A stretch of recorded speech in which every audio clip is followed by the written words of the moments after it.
दोस्तों नमस्कार। आईपी गुप्ता नाम है मेरा। कविवर दिनकर की वो पंक्तियाँ मुझे दिल को छू जाती है या हाँ को रथ हम पान को चरितार्थ करती है।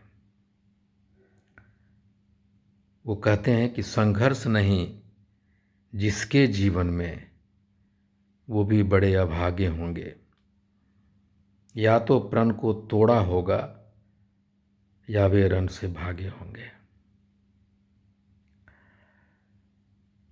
अगर आपने संघर्ष नहीं किया है अपने जीवन में और आप अभागे नहीं बने रहना चाहते हैं तो हाँ को रथ हम आपको एक मौका देती है, आपको बुलाती है। और अगर आप प्रण तोड़े हैं, संघर्ष करने का कभी ठाना था और नहीं कर सके, अपने उस प्रण को तोड़े हैं, किसी लक्ष्य प्राप्ति की ओर जाने का निश्चय किया होगा और वो अगर नहीं कर सके हैं तो हाँ को रथ हम पान है आपको एक अवसर दे रहा है। या फिर आप युद्ध के मैदान से भाग खड़े हुए हैं तो भी हाँ को रथ हम पान आपको एक अवसर दे रही है। जब संघर्ष बड़ा होता है इसका मतलब ये है कि लक्ष्य बहुत बड़ा है और आरक्षण वापसी ही नहीं, नेतृत्व निर्माण की बात, पॉलिटिकल जाति बनने की बात, मुंह में आवाज लाने की बात, सोच बड़े करने की बात, लड़ाई लड़ने के लिए सीखने की बात छोटी बात नहीं होती। आंदोलन कभी संघर्ष रहित नहीं होता। ये सचमुच एक तपस्या होता है, एक अग्निपथ होता है। ये शहीद हो जाने के लिए, वीर गति प्राप्त कर लेने के लिए एक आंदोलन पथ होता है। एक नए युग का निर्माण करने के लिए आंदोलन होता है। एक नस्ल बदलने के लिए आंदोलन होता है। आज़ादी से पहले और आज़ादी के बाद पान समाज के कोई नस्ल बदलाव नहीं हुआ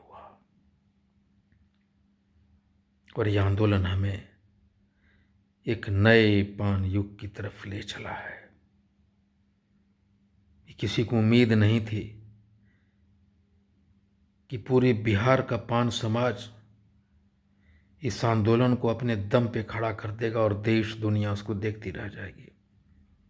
मुजफ्फरपुर की रैली ने ये दिखा दिया है कि हाँ को रथ हम पान एक करवट ले ली है और एक अदम्य दुस्साहस करने की क्षमता पान समाज ने अपने अंदर पैदा कर लिया है। ये दिखा दिया है कि मुझे कमजोर आंकने वाले, मुझे बेबस और लाचार समझने वाले, अपनी आंखें खोलो और देखो कि हम सब ने बच्चे से लेके बूढ़े तक अपने सर पे कफन बांधा है। शहीद होने के लिए हम तैयार हैं। 78 बरस की गुलामी, जंजीरों से जकड़ी ये दास्तां, उसको तोड़ने के लिए हम तैयार हैं। हम उन सब पुरानी परंपराएं पीछे छोड़ने के लिए उठ खड़े हुए हैं। हाँ को रथ हम पान हमारे नसों में गर्म खून की तरह दौड़ने लगा है। हम रुकने वाले नहीं। परिस्थितियां विकट की जाएगी जिसकी शुरुआत हो चुकी है। मेरे रास्ते में रोड़े डालने की कोशिशें हो रही है, लेकिन वो कोई हवा, अभी आंधी या तूफान पैदा नहीं कर सकेगा जो आईपी गुप्ता के मनस्थिति को, उसके दृढ़ संकल्प को और हाको रथमपान को रोक पाएगा। आ रहा हूं मैं दरभंगा। कल 4 बजे से लेकर 11 बजे तक दरभंगा के विभिन्न जगहों पे मेरा कार्यक्रम है, और फिर 15 तारीख को सुबह 7 बजे से लेकर रात के 12 बजे तक मैं दरभंगा के विभिन्न गांव में हूँ। और फिर 16 तारीख की सुबह मैं मधुबनी के लिए निकलूँगा, और 17 तारीख को जयनगर में होने वाली हाको रथमपान की रैली को संबोधित करने पहुँचूँगा। हम और हमारे बच्चे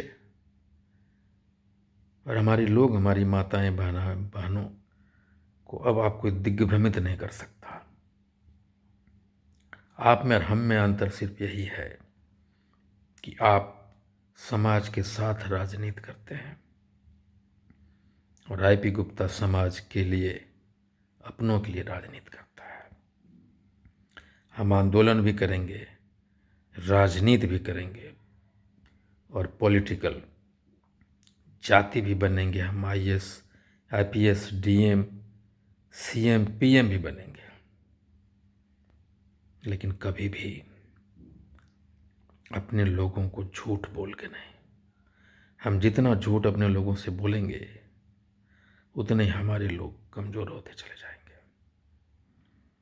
सच्चाई चाहे जितनी कड़वी हो, बोली जानी चाहिए अपने लोगों के बीच में। कोई भी जख्म बिना ऑपरेशन को, बिना शरीर को चीरे ठीक नहीं होता। जब शरीर को काटा जाता है घाव को ठीक करने के लिए तो दर्द होते हैं, लेकिन घाव ठीक होता है। उसी तरह 78 वर्षों के ये जख्म, ये गुलामी, ये चरण चुंबक राजनीति को त्यागना होगा। अपने लोगों को सच बोलना होगा, और सच बोलने को नाम है हाथों रखमपान है।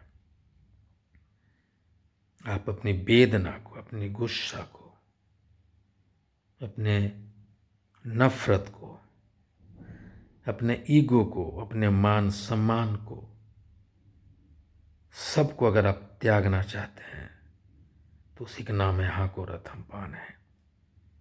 मैंने कहा है कि किसी भी कार्यक्रम के मंच पे आईपी गुप्ता सम्मानित नहीं होना चाहता, कि आईपी गुप्ता तपस्या कर रहा है। इसे सभी आयोजकों से मैं कहता हूँ कि चादर, माला, इन सारी चीज़ें पहनाने का, अंग वस्त्र देकर सम्मानित करने की परंपरा को खत्म कीजिए। हम भी बोलेंगे, हमको भी 2 मिनट बोलना चाहिए, ये परंपरा को खत्म कीजिए। हम भी मंच पे बैठेंगे, हमने बैठेंगे तो मेरी बेइज्जती होगी, ये सारी परंपरा को खत्म कीजिए। ये लड़ाई है, ये युद्ध है, इसमें कोई किसी का सम्मान नहीं, कोई किसी का मान नहीं, सब एक समान है। आ रहा हूं मैं दरभंगा कल। बहुत बहुत धन्यवाद। Thank you very much.